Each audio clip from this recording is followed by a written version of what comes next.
Good evening, Uganda. You're listening to 933 KFM. This is the Friday Hot Seat panel of journalists.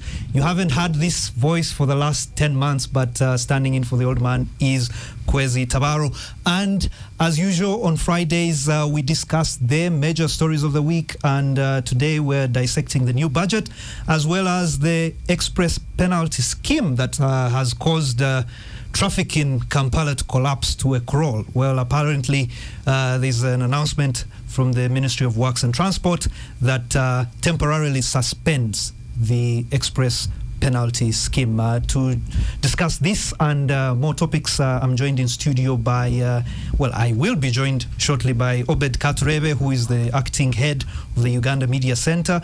I also have in studio Isaac Kayonde, who is a policy analyst, and I come to know a few minutes ago that he's running for office in Gomba as a member of parliament. I also have a regular on the show, Jimmy Achalam. Obed has just joined the show. You can imagine in the last 10 months that I haven't been around, people have eaten big on this show. I also have from the Monitor newsroom, Derek Wandera, who has done a stellar job hosting this show a couple of times in my absence and the old man's absence. Wandera, good to have you. Thank you, and welcome back. And for the peaceful handover of power, I hope. I wish Museveni and Bobby Wine can do something like this. How I wish. But I am surprised you're not, the accent hasn't changed, man. Yeah. Why would it change? So, gentlemen, welcome to this show. I wanted to start with you, Obed. First and foremost, congratulations. Not so much.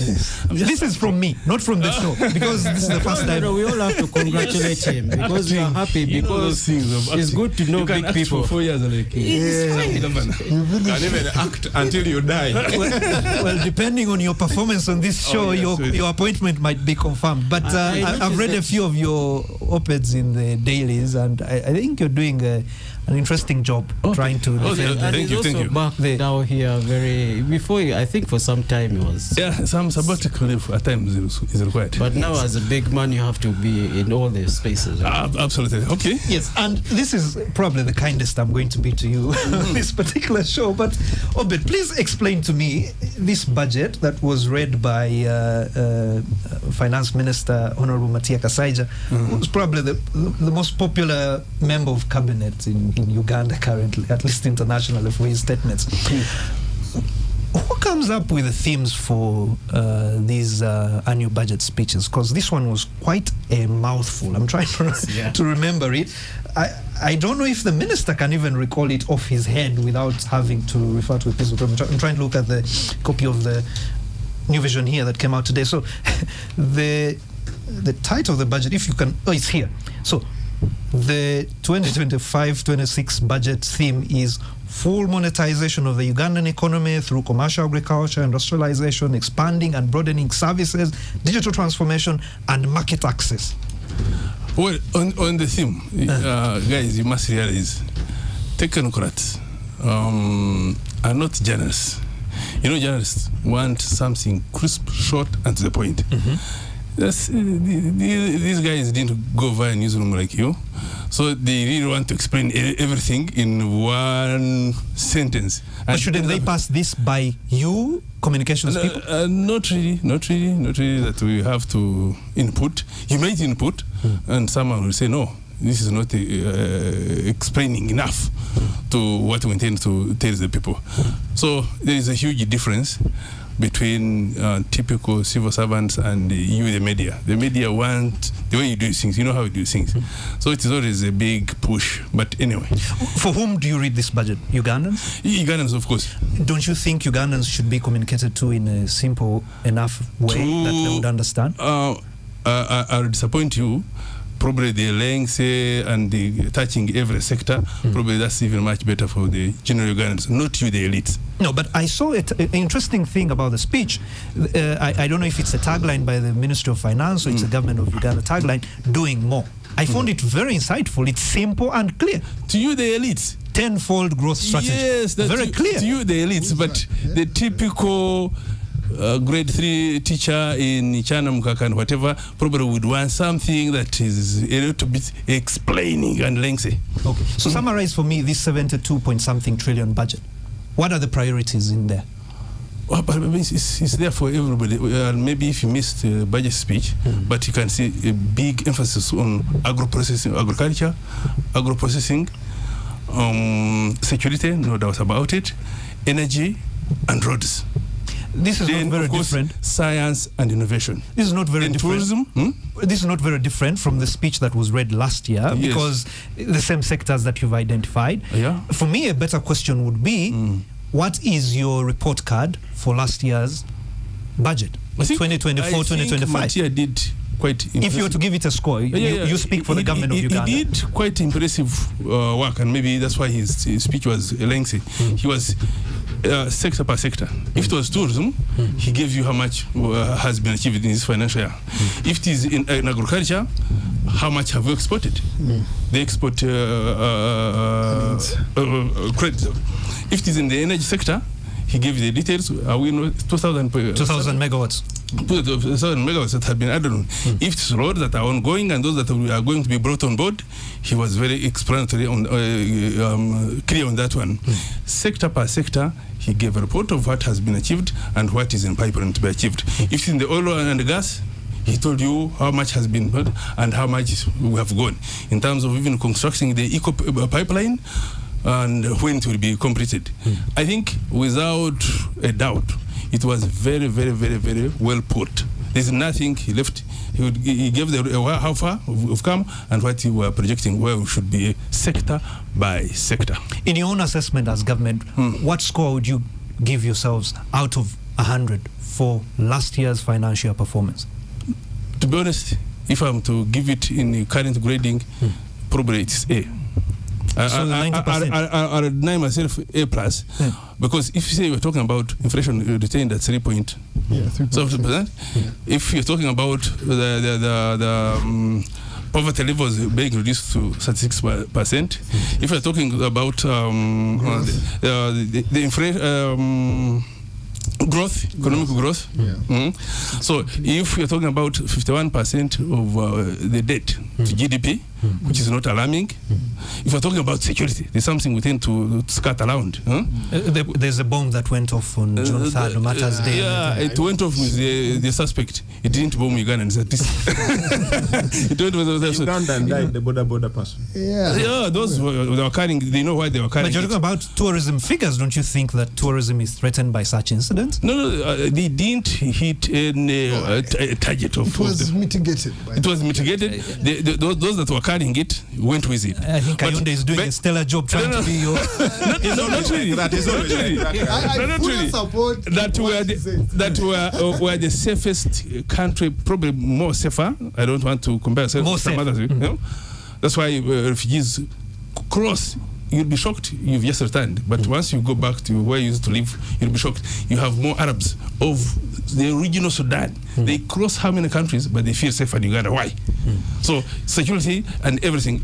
I wouldn't be really mean if I said we've scored A. Derek Wonder, I want to come to you. You know, at the reading of last year's budget, you and I were on this very show and we analyzed the budget, which is why I was telling you in the break that I don't think we should, do the same thing that we did yesterday.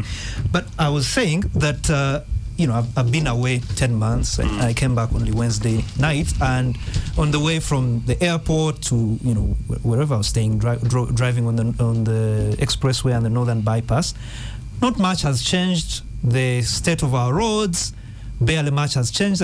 This road was under construction barely 12 months ago. It's still in the same. So when Obed gives himself a score of 90%, and I'm wondering, I haven't been to the rest of the Uganda. Maybe the magic is happening elsewhere except Kampala. But if I was to limit my purview to Kampala, I feel things have remained more or less the same, if not worse. I think there's a lot of hyperbolic mixture that is always brought about by the government, especially when they are flashing those figures around, unless someone has been keen enough to realize what's actually happening on the ground and what is the reality really.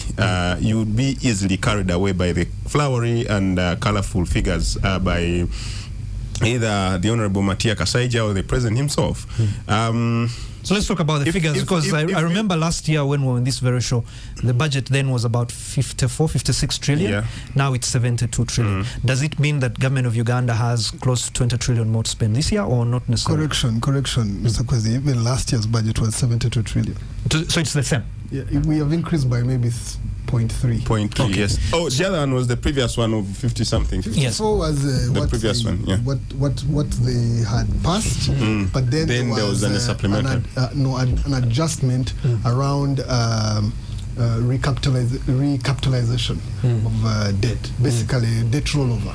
So in accounting standards, you are supposed to account for a debt rollover as income, so they did that, and then it shot by 19 trillion. It was an entry thing, so it became 72, and the same thing is happening this year. We have a debt rollover of about 11 trillion, so it makes the budget. So meaning 33% of the budget we can't touch because that money actually doesn't exist. It's debt. Yeah, it doesn't exist. It's an entry, but people go on about we can't collect this and everything, and that's sometimes the problem of having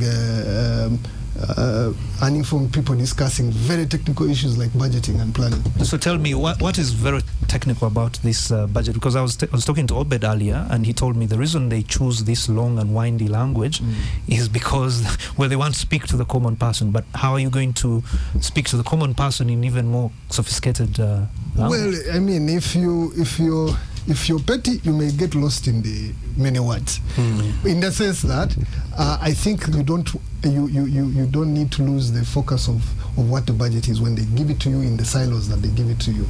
The wording, the change, that can be motivational, or but if you're trying to push a message, you better be clear with everything that you can. Maybe what we have failed is that the people organizing the budget are not very English savvy, and they don't have very few words to describe what they're doing. But all in all, really, the budget is 72, but there's a lot that people miss when they claim we cannot collect 72 trillion or those other things that they... Of that, we only have to collect 36 trillion, right? Yeah, we are collecting 37 trillion around there as a target for Uganda Revenue Authority. But we have external borrowing that is there, external and internal. The beauty, I saw the figures that he presented. Honorable Matia Kasaija. Yes, Honorable Matia Kasaija gave our, which I feel is okay in borrowing. We have external borrowing at about 61% and internal borrowing around 40 something. Yeah. You see, for me, I like in about a minute. I love the floweriness that these people use to when you say these people, you mean Isaac Kayonde and Obed here. I mean, you will always want to prove a point by flashing those figures around, but for us, it's very important for us to go, for instance, down there and assess the number of roads that have been worked. Which is what I was asking. That wouldn't a simpler, ignorant question be, is the average Ugandan doing much better today than they were at this very point last year, so that Obed deserves his 90% score? Absolutely. Yes or no? Is that a yes or no from you? No. Is it a yes or no from you? Of course they have, but this is the... So it's a yes? It's a yes, but let me explain. All right, we'll take a short commercial break, and when we come back... Welcome back from the break. You're listening to 933 KFM. It's the Friday Hot Seat. Standing in for Andrew Mwenda is me, Kwesi Tabaro. And today in studio, I'm joined by Derek Wandera from the Monitor Newsroom. I also have Isaac Kayonde. He's a policy analyst and aspiring politician in one of the constituencies in central Uganda, Gomba West. I also have Obed Katurebe, former regular on this show, now is going to become more regular as acting head of the Uganda Media Center and official government spokesperson, and as well as Jimmy Achalam. Gentlemen, before I come to any of you, I just wanted to highlight some of the numbers that are appearing in the papers today from the budget. So the allocations, you have about 1 trillion shillings going to PDM. You have about 1 trillion shillings going to the recapitalization of Uganda Development Bank. There's a significant figure of 1.4 trillion going towards clearing of domestic debts. This was a significant issue in the previous budgets. I think about This rose from about 200 billion shillings that had been allocated last year. For those of you in Teso, Acholi and Lango regions, there's about 80 billion shillings in the budget to pay for the remaining cattle compensation claimants in those regions. Some additional grants for the agricultural credit facility, as well as the presidential zonal industrial hubs and other skilling initiatives for the youth. Before we went into the break, I think the mic was with No, I had grabbed the mic. Yes, because Isaac and Obed here are very quick to throw Ugandans under the bus because they say that we're not speaking from a technical point of view, and I don't think that we are so gifted to be technical in everything. But we are going to speak from where we sit and from where we see things. That if Obed has the chance to interpret those figures in whichever way they can to confuse us Ugandans, we are not going to allow that. Because I was telling you in the break that we were here when we were discussing the State of the Nation's address, and the president was throwing around figures, and we were saying, wow, there are standard ways of measuring, for instance, richness of people in the country, how rich they are. The standards, however, are not realistic.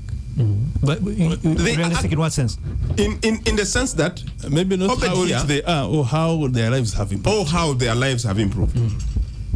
Obed here, we used the keep it short because you know yes, this show has we a used the limited time. example of cows, that Obed here can have 100 cows. Then Jimmy there has 20 cows. No, I have 0. But we are 10 of us here. Yeah.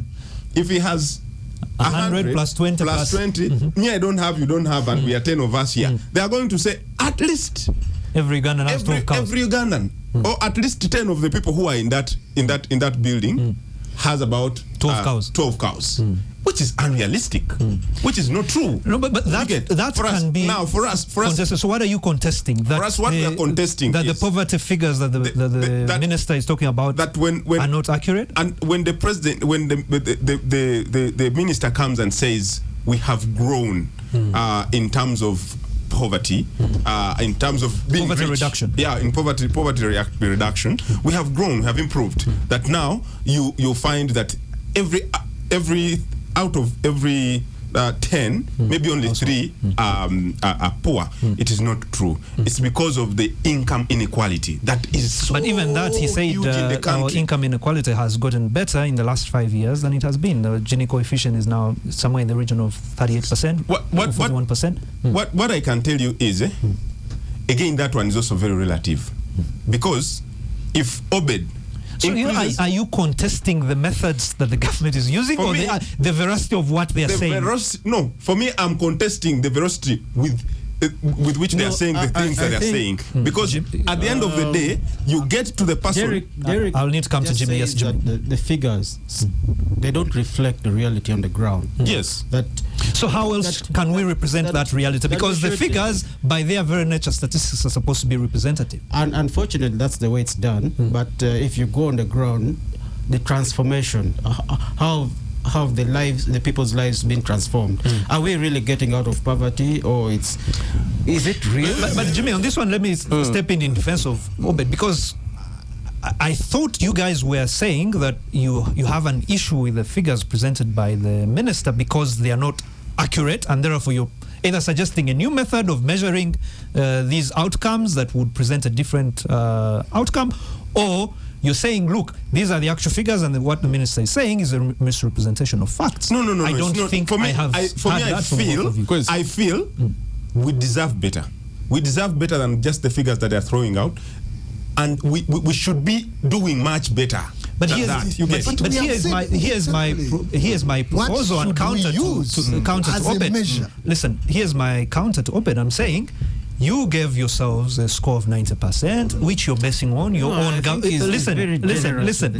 Which you're basing on your own government statistics from UBOS and all the others, which I'm not qualified to contest. But I'm saying, if you are a pro-people government, don't you think the sentiments of Ugandans matter? That besides the numbers, you also need to be aware of the concerns of Ugandans.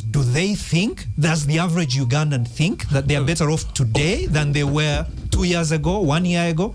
This is it, Kwesi.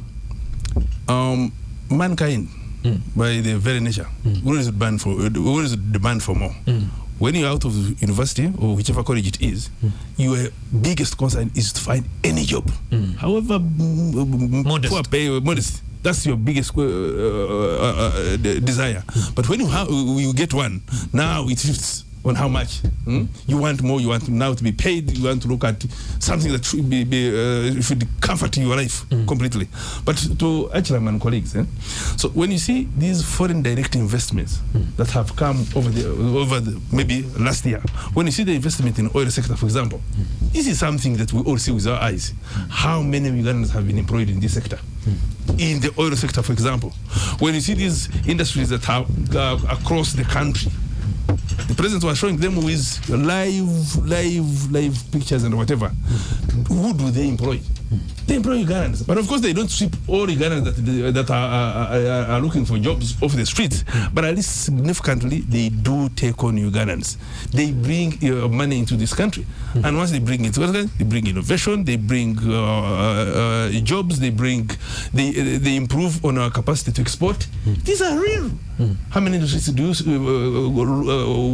move past before you reach your guru or home? Many and others are coming. That's simple science that does not even require a lot of debate. But Obed, one of the things, I think this is the 4th or 5th year in which we are allocating money towards the parish development model. Yes. This has become some kind of sinkhole where every year we throw maybe about 1 trillion shillings. The president himself and his own ministers have complained. They said a significant chunk of these PDM funds are literally being siphoned off by I said on this show by government officials. I said this show. So why do we keep throwing money down the drain? PDM money has not been misappropriated as the media puts it. The mechanisms are very, very strong. That's why those who attempt are arrested immediately. Hasn't your president admitted that a significant chunk of the PDM funds have been siphoned? I'm saying not, if I say significant, it can be 10 or to 5%. In English, significant means slightly close 50%. No. Slightly more than. That could be his choice to alarm those who intend to. No, I'm not saying he's lying. But again, back to what you said, and which the media and the elites have tried to downplay. Several presidential initiatives of shifting majority Ugandans into the money economy. You've always talked about Emioga, Bonabaga, Gauri, and whatever. But then, if I may ask, and I've always said, maybe you are not good at doing proper monitoring and evaluation to see how much these initiatives have shifted Ugandans. So, how else would you explain that now we have surplus export of milk, of maize, of coffee, and sugarcane and whatever? These are the things that now we are struggling to find markets for. They are as a result of those several initiatives that government has put into the general. Do you have scientific evidence of this? I mean, look at the surplus of milk and maize and it could be the individual effort. Just to buttress his point, he talked about saying PDM is a sinkhole. Operation Wealth Creation was created, I think, around 2017-18. And its primary role... Actually, 10 years ago, about 2014. 2013, around there. Its primary goal was one, because they had realized that there was a gap between input. The issue was not advisory or anything. This is the agriculture sector. Yes, agriculture sector. So they created OWC, and their primary role was to take input down to the people, right? They weren't giving seedlings of coffee. We were exporting, I think, how many million bags? Around 3 million bags, right? Now we are 8 million. This is how many years later? 10 years later. About 10 years. Now, in between those years, coffee doesn't take one season. Coffee takes about 2 years. So you realize that a lot of the smallholder farms have picked up on coffee, and now the production is so high because of that effort, which was 5-10 years ago. PDM cannot guarantee you results in 3 months because you're thinking. But this is the 4th or 5th year that we're investing into PDM. Yes, and even the beginning, the years which began where there was COVID, right? All those resources did not go down to the people. They reallocated those resources, and that's why, anyway, if we get it back into the economics of it, this stuff of budgeting is only a direction, but you can never know what happens in between the year, right? In between that year, the government has a fiscal policy. It can change to control inflation. They can stop spending. They can do so many things. So the budget in itself is an indicator of what you wish. Well, to put it simply, the budget would be the map, the economic map, where the country wants to go in the next 12 months. And what I'm saying is, if we're to use that analogy, many Ugandans feel lost that they can't seem to follow this map to the destination of prosperity. Because the factors keep changing. Like, for example, what happened in COVID, right? Now you have released this budget, 72 trillion. Now, do you know what's happening in the Middle East? There's a war going on there. What if oil prices, like it has shown, have gone up? Then how do you control inflation when it comes down to Uganda? Do you continue to spend freely as it is? No. I want to come to you, Jimmy Achelam. This is the last budget before we head into the 2026 elections. Do you think some of the budget items have a thing or two to do with calculations ahead of the election? I was quite intrigued by this compensation for the claimants in Lango, Acholi, and Teso regions. I mean, these people have been claiming for some of these things for the last 30 or so years. Very political.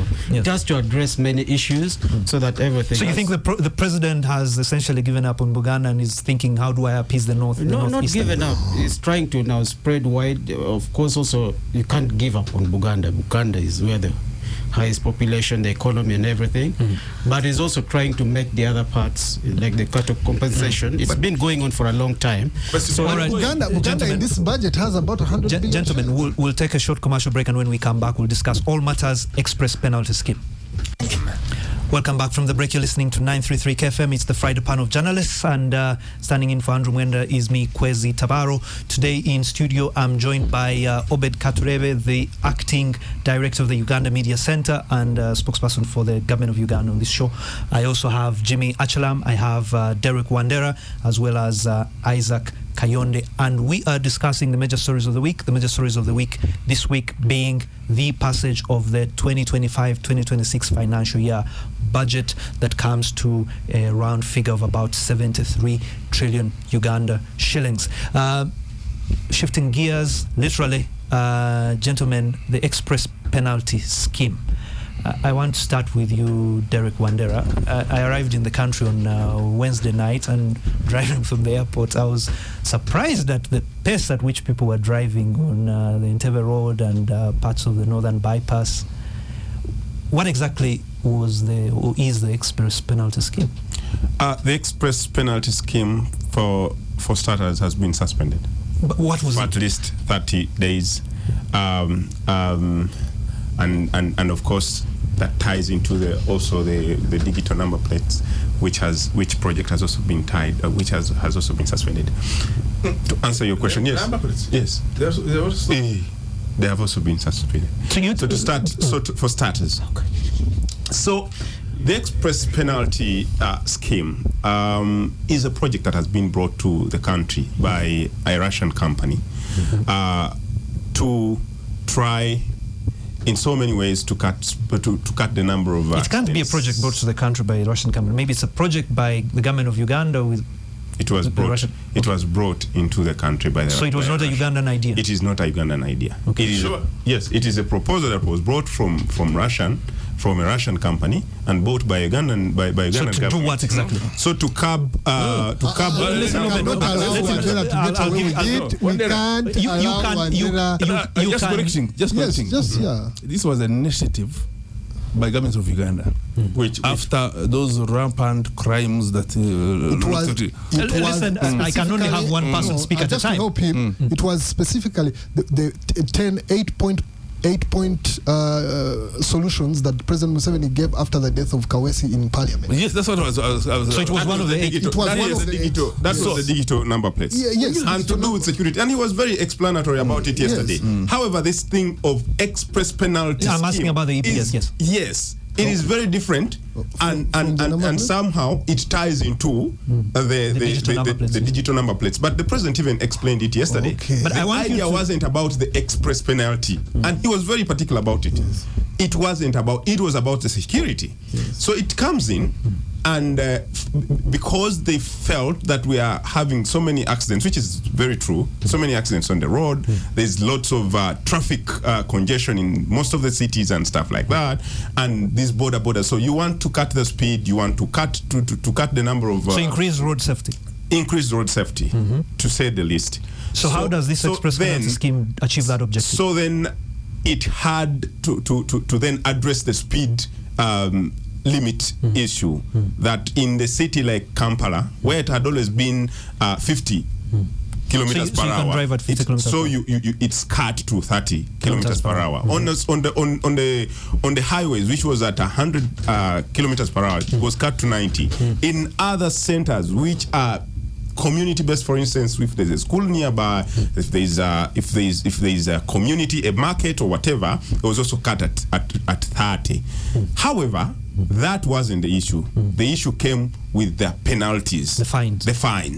So what were the proposed fines? The proposed fines were anywhere between, especially on the speed limit, were anywhere between 200,000 and 600,000, which rose a lot of uproar within the.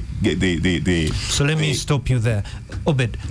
How do you come up with these figures? Why 200,000? Why not 150? Why 600,000? Why not 300,000?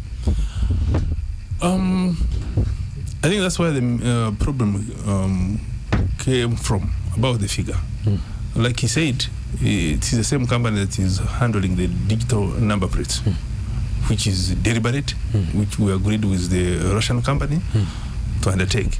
But along the way, they also feel, because we also had a challenge of increased fatal accidents across the country and indiscipline in on the road, riding and driving. In fact, they should also have that component. One, to a little bit generate also revenue for these other partners, the Russian company we are engaging. When you say a little bit, if they're taking 80%, is that a little bit? A little bit. No, I'm saying the revenue to cater for the cost in installation of this technology. Exactly. But I think there was a misjudgment on the cost of penalties, and that's why it raised a serious outroar. And the president was right when he bashed them last night and said the core reason why they were brought on board. But he was not bashing Russians, he was bashing our own technocrats who rushed to bring them on board on this other revenue component, which was not their core reason why they were hired into this other business of digital number plates. Yes, it would have been fine if it was well thought out.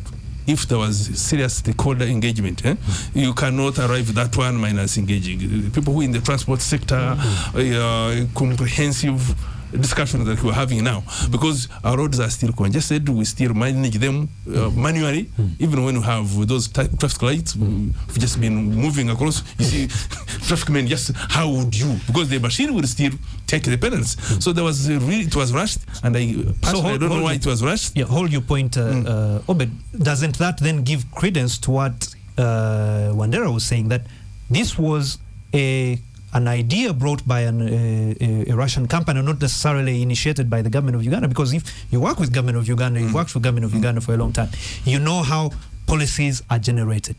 Surely this policy could not have been generated internally within the Ministry of Works and Transport without consultation of police, without consultation with the Ministry of Finance. Where were these oversights? Because you acknowledge that you agree with the president that there was oversight by technocrats within the Ministry of Works in setting of these figures and the aim of this. I thought when you're making policy as a government or a government agency, you have all these technocrats, you have a consultative process, there's a clear framework. No. But the way this thing has come out, it looks like it was smuggled somewhere, brought to the Ministry of Works, and now poor technocrats have to own it as if it was their own idea. Because if those technocrats were the ones who came up with the idea, how do you, in this very country, charge someone 600,000 on a car that costs 5 million Okay, shillings. I think. Let me help Obed. I think Obed has, like you said, this thing has not been widely consulted, and that was the problem with Otafire and the others. So what does that say about the Let me architects of explain. law? You asked a fundamental question. How did they come up with those figures? Those figures you see there are in the law. And Which figures? Brigadier Jim Muhezi explained today how Major General retired. Well, Yeah. the Honorable Minister for Security. Security explained that those figures are figures in the law, 30 basis points, from 10 basis points to 30 basis points. A basis point now in Uganda is 20,000 or something thereabout. So the issue Currency points rather. So that is the basis in which they used. But obviously those figures are exorbitant. They are not. They don't factor in the aspect that. So that's what I'm saying. Even if it was in the law, there's a consultative process before the law is passed. Okay, I'm just explaining what Jim Muhezi explained today. That those figures were brought about by the fact that those penalties have always been in the law, in the Traffic Act and whatever it is, but they have not been enforced because it was always difficult to enforce those things. Number two, when the president spoke, he spoke about where the confusion came. Now, people are looking at that 80% going to the Russian company and all that, and government gets in 15%. It was a joint PPP where this company that was giving this service would recover the money that they spent first, right? So that's why they have a higher share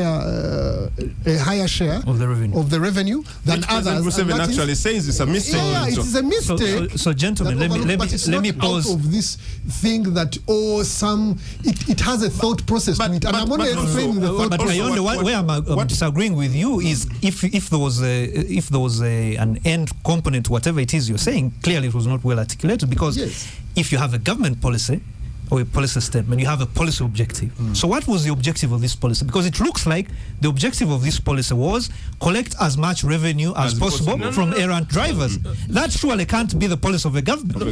If governments do that, then what should businesses do? If you're quoting Jim on saying, gentlemen, let's have one person speak at a time. That these figures were in the law, yes, there were figures in the law. And these figures are the ones that have been using always based on the law, and we have read the Road Safety and Traffic Act. We know the 40,000, the 50,000, 150. That's how it is. Now leapfrogging to 200,000 and 600,000 is where the problem was. And the 72-hour window within which to pay that amount of money. But Jimmy, within a minute or so, I think some of the things were just smuggled in. It wasn't like, done with technocrats to just quote them. So you agree with Wandera that this was an idea created from somewhere else and forced on the technocrats to own it? Not even only the minister. Some people might have had interest to even benefit from the, But of course, you're saying what was the main objective of this policy? Because it looked like, at least in the outcome, that the objective of the government of Uganda was, we are going to enforce compliance with road rules by taxing you or punishing you.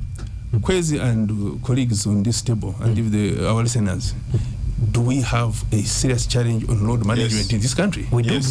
But we also have serious challenges. We at some point we had the highest prevalence rate for HIV and all that. Essentially what you're doing is that to reduce the prevalence of HIV/AIDS in the country, we're going to fine everyone who is found to have intentionally spread HIV, and this is the figure we've set. Surely you can't conduct public policy like that. Disrupted my thought process. I'm saying, do we have a serious law? Certainly we do. We do. Is this the only tool we can use to address it? I'm saying, world over, what is the tool? What tool is used to manage, to have decent? There is no singular tool. There's a bunch of tools. The best tool is that you put in penalties. Yes. You're right from the US. You can't bring a system right there and plant it here. You have to understand how 600 is the highest in the world. No. What I'm saying, I'm not justifying the cost, but I'm saying I'm justifying the fact that there was a challenge. I mean, a serious problem on road management. So you cannot say the intention is just to generate revenue. We know it wasn't only about the accident reports. It wasn't even about the fines only. This city almost came to a standstill. Everywhere you went, it was clogged. What I'm saying, gentlemen, we'll take a short commercial break, and when we we come back, more of this conversation. KFM. Welcome to this last segment of the 933 KFM Friday Hot Seat. I'm joined by a panel of journalists and panelists to discuss the major stories of the week. Joining me today is Derek Wandera, who is with the Nation Media Group. I also have the acting head of the Uganda Media Center, Obed Katurebe, Isaac Kayonde, who is a policy analyst and aspiring politician in Gomba, as well as Jimmy Achalam, who is a regular on this show. We're discussing initially the budget, then the express penalty scheme. But I want to come to you, Wandera, on this express penalty scheme. So there are two things. The express penalty scheme, you have this ITMS, Intelligent Traffic Management System. What is interesting for me is what necessitated an intelligent transport management system for Uganda or for Kampala. Does it mean that the complexity of our traffic situation was such that only an intelligent system could solve the problem? And then I started asking myself, okay, what is the problem that we're facing? One, from just being an observer on the roads, right? You have government drivers, powerful individuals, and all these people driving in the wrong lane. You have boarders driving in the wrong lane. You have roads that don't have road markers. You have traffic lights that don't work. All these problems that we have are very analog.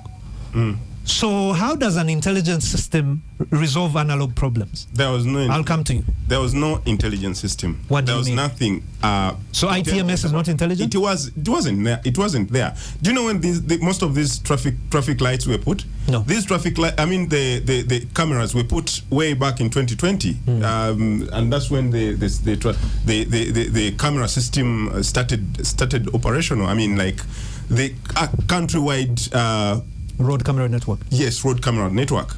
That's when it was put. Now, when this Russian company comes through, when did they upgrade these cameras to intelligence? To that, we do not have the. So explain AI. to me, did this MS Joint Stock Company install their own cameras, or they were relying on? They were relying on the already existing cameras. I didn't see any cameras being put up, for instance. So why are you saying that this system is not intelligent? It is not intelligent because it doesn't have the cameras. The current cameras do not have the intelligence of measuring speed of a moving object. For instance, that they were telling us that when your car passes, the camera captures the speed, and if it's high, then it sends to the control center, and then they ticket you. The cameras. So what were they relying on to ticket? There were camera. There is a control system at KCC and another in Natete, where the people there manually check on the cameras, different cameras at different traffic points, traffic light points, and then when you are overspeeding, it signals that this person is overspeeding, and that particular car is okay. The camera is zoomed flagged, and then they check for the details of your car, send to URA, which then generates the details of the car in terms of name, numbers, owner, so and then email and your phone number. And then the details are sent to the Russian company to ticket the person. So in that entire process takes how long? Minutes? Well, it doesn't take me. No one was ticketed in a minute. So how long? It takes maybe a number of hours. Really, could be 2. So are you saying that it was not automatic that everyone who committed offenses was very manual? And where the problem is, so manual in the sense that there was a human being, on the other end, and and there are people who were not ticketed, for instance, even when they were, and you've just given here background, because it is manual. So I am going to be selective in who I ticket. If I get to know that this is Obed, I know Obed as to be my friend, maybe I'll get a call and just tell him Obed. And you have this from a source in very deep source within the it's unfortunate when they're still taking us for a while goose chase on the management of this intelligent traffic management system. Yeah.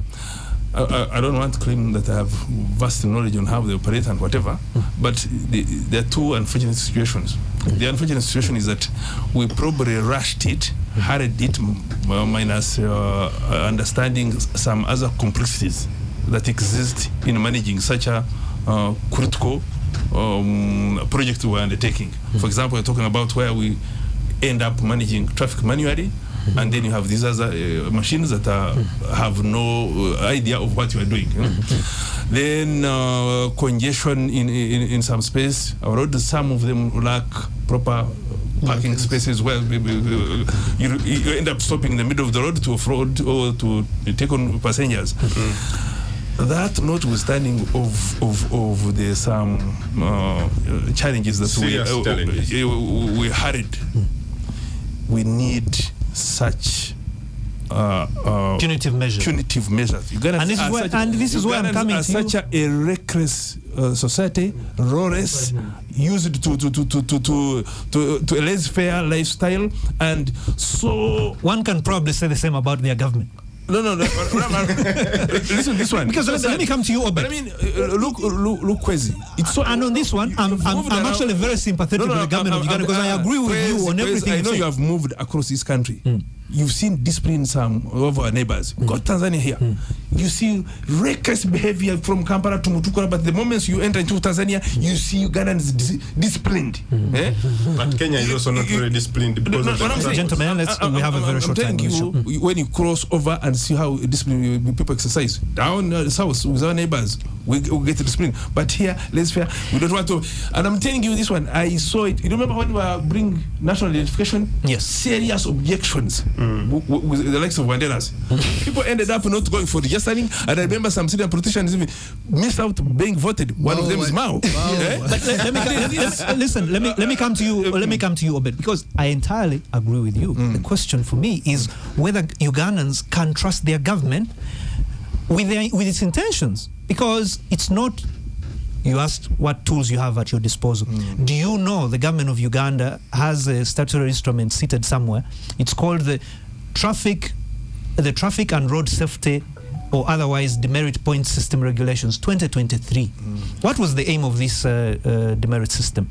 That would have a new phase of driving permits that are linked to your personal information on your national IDs, and if you commit a traffic offense, we deduct certain points from your permit, and if you go below a certain number of points, you're fined or the permit is withdrawn from you. That policy would achieve more or less the same outcome, because what would you do? You'd get the bad roads, the bad drivers, the errant drivers, those who don't follow road rules, off the road. Why did you abandon it and go for this system where you charge Ugandans 200,000, 600,000, and there's no limit to how many fines you can accumulate in a day? On a bad day, you could even accumulate fines that are worth more money than your car. So what's the objective? No. Now, to that extent, I agree with you. And that's why probably the president was lived last evening, saying the primary objective of this is to have safer roads. Is security. It was largely security. And I agree with you. Probably we should have looked at the demerit system. It's offered by the Ministry of Works. This abhorrence of fines, of wanting to do crazy things. No, you need to distinguish. There are people who don't want to pay fines. There are people who are saying fines are not the only way to solve this problem. In any case, you're making the situation worse, because you have a city that has the worst roads, the most narrow roads with potholes and everything, and everyone is driving at 30 kilometers per hour, causing traffic gridlock and polluting the air. So you're actually making the situation even worse. That's right. But whichever case, I wanted to address with him the issue. We have a minute to go. We have a minute.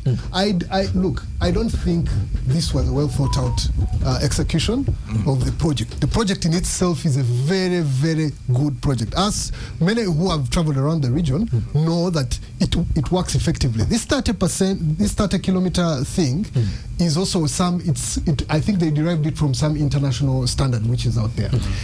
But shouldn't it be contextualized? In Rwanda, the same thing happened. It was a 30-kilometer thing. Everybody screamed, and then the president said, no, please increase it to 50.